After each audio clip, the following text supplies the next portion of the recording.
na mayroong Oplan pursuit.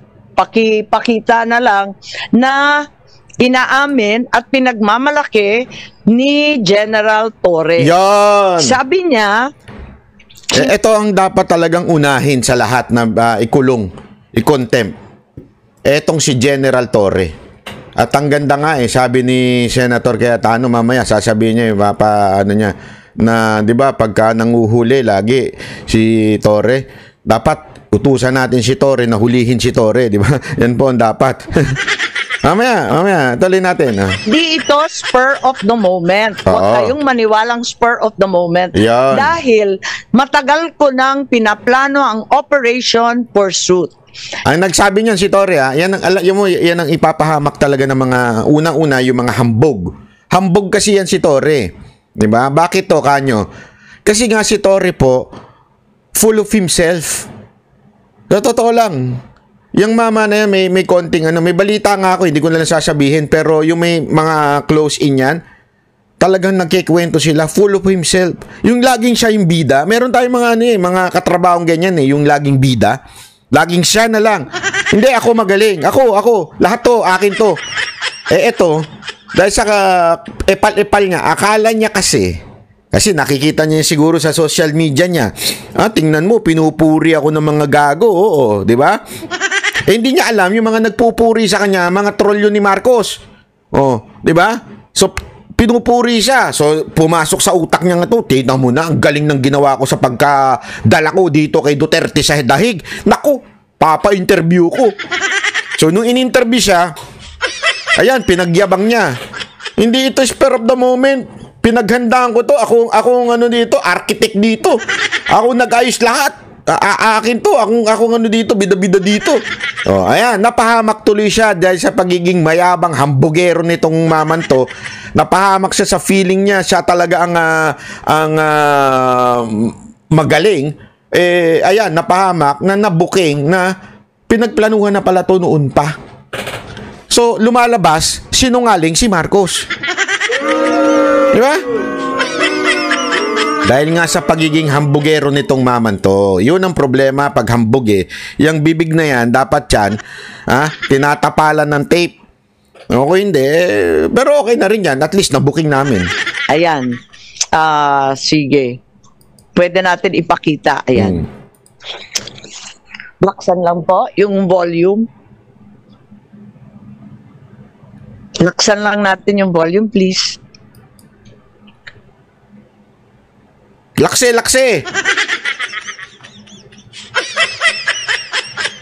Dapat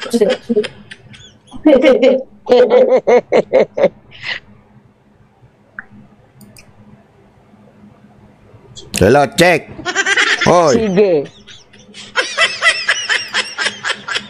Walang audio.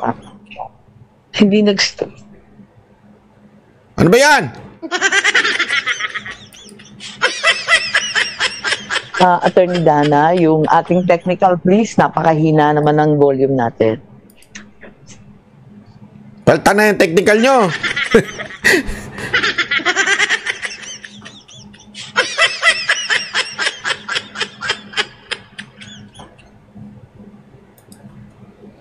Paano yung kasi kailangan niyo po talaga siyang ilipad sa daig no matter what on that day. So paano po ibinabasa inyo ni PNP Chief Marbil na how did he say that to you na no matter what we need to fly the former president to the Hague and we need to implement the ICC arrest warrant? Arrest him and bring him to the Hague.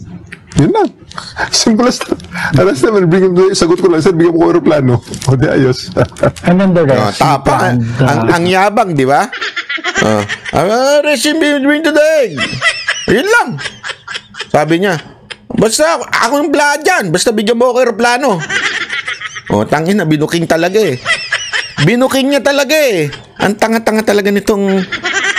Sorry pero... Grabe binuking niya talaga yung mga amo niya na pinagplanuhan talaga. Everything. Pero matagal na yun Ang plano na yan, matagal na yan. Ayan tinan mo. Matagal na yan. Kasi masyadong, alam mo, tama talaga ang Biblia no? Walang bira. Marami kang matututunan talaga sa Proverbs Kasi sabi doon, hindi lang sa Proverbs, sa entire Bible, paulit-ulit yan sinasabi, yung bibig mo, ang ikakapahamak mo. Oo, kahit nga, tuloy, dahil sa daldal mo, kung shut up ka na lang sana, kaya lang kasi gusto mo, yung malaman ng taong bayan na ang feeling mo kasi successful yung ginawa nyo Feeling nyo, proud ang mga Pilipino. Hindi nila alam, mga troll yung nagko-comment sa kanila. At galit na galit ang mga Pilipino sa ginawa mo. Ngayon, pinagmalaki mo pa. Kasi after na ito Oh. It's part of the moment Matagal na yan. And, nagkataon lang na talagang yun, the opportunity arose. No. Di ba? Yun. Senator Ramy, pasok! Ayan, maliwanag. May Operation Pursuit, sabi nga ni General Torre. Matagal na yan. Hindi yan spur of the moment. Inutos ni General Marbil, ang Chief PNP, and the operation was planned as early as January 2025.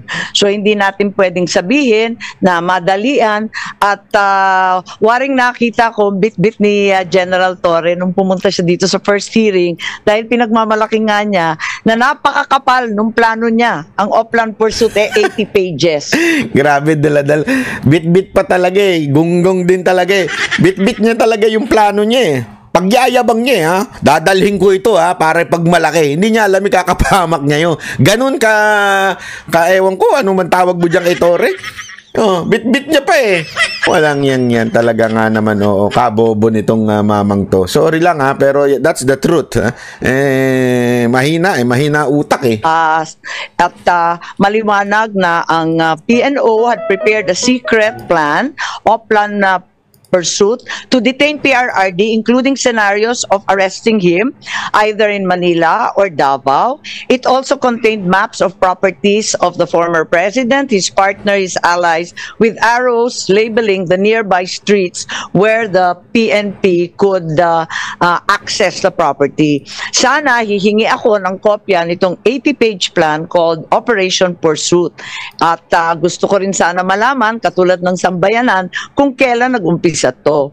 Dahil obviously, itong Operation Pursuit was concocted weeks, if not months before March 11. Panay ang sabi nila, nagulantang daw sila nung dumating nung March 11 ng umaga. Pero mukhang hindi naman yata totoo to. Hindi naman yung Interpol o yung diffusion notice na dumating ng March 11 ng 3 a.m. ang nag-umpisa nitong lahat. Kundi, nung nakaraang taon pa, Mayo pa lang, klarong-klaro na. Madam Chair, may I move that this committee issue a subpoena duces tecum to the PNP to produce that document?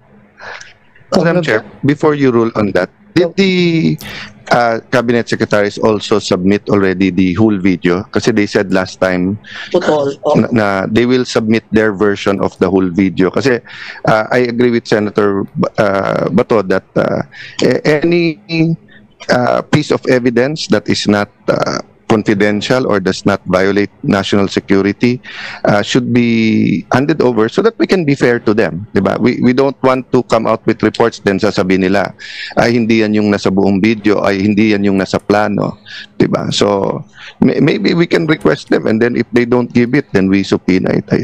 But I submit to you, Madam Chair. Yes, I'm in full agreement with both our senators, and certainly the comment that there was no plan until they received the Interpol warrant. Yari siya, papakuha na yung dokumento. Puro ka kasi yabang, animal ka napakayabang mo kasi. Napakayabang mo, Torre. Kaya submit ngayon ang buong ang dokumento. Yari ka ngayon kasi yung bibig mo, ipakapamak mo yan. Kaya sigurado ako ngayon, sinasabon na ito. Yun ang katotohanan, sinasabon na ho ito, malamang. In diffusion order is highly doubtful. Pati yung New York Times, alam yung balita tungkol sa plano.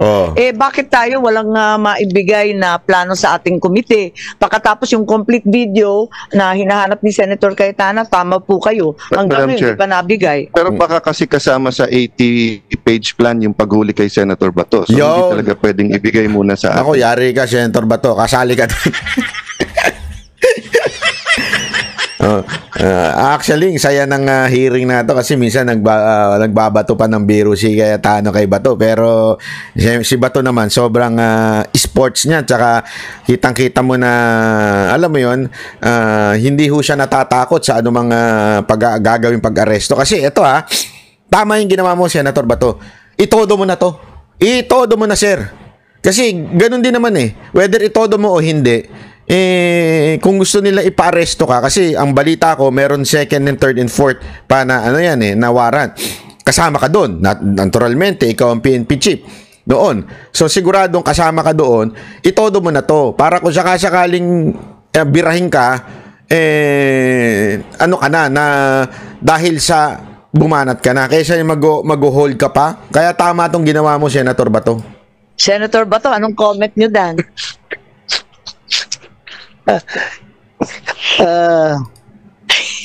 I'm waiting. Magkapit bahay tayo O sige. Ang liwaliwanag na meron talagang extensive and exhaustive plan, 80 pages. Then the administration was already anticipating the application for a warrant of arrest and the issuance thereof. It's also apparent there was some kind of communication and coordination with the ICC. It's well known that some officials of the DOJ, as well as high-placed officials from other departments and from other branches of government, already visited The Hague and perhaps even met the president of the ICC in Japan. So we are very deeply concerned about this contradiction in the claims. Kasi ang liwaliwanag na may communication and coordination na, tapos may sinasabi pang mga official channel through DOJ sa The Hague, backdoor channel. Bakit tinatago pa ng gobyerno? Tapos na to Tapos na ito, hindi na siya national security issue. How could the administration have known for weeks, if not months, in advance that the ICC will issue a warrant of arrest if, as claimed by the Secretary of Justice, the country was not communicating with the ICC? Parang hindi ka panipaniwala na gulat naman tayong lahat. So Madam sana yan klinaro nila. Yes, Senator Cayetano. Yeah.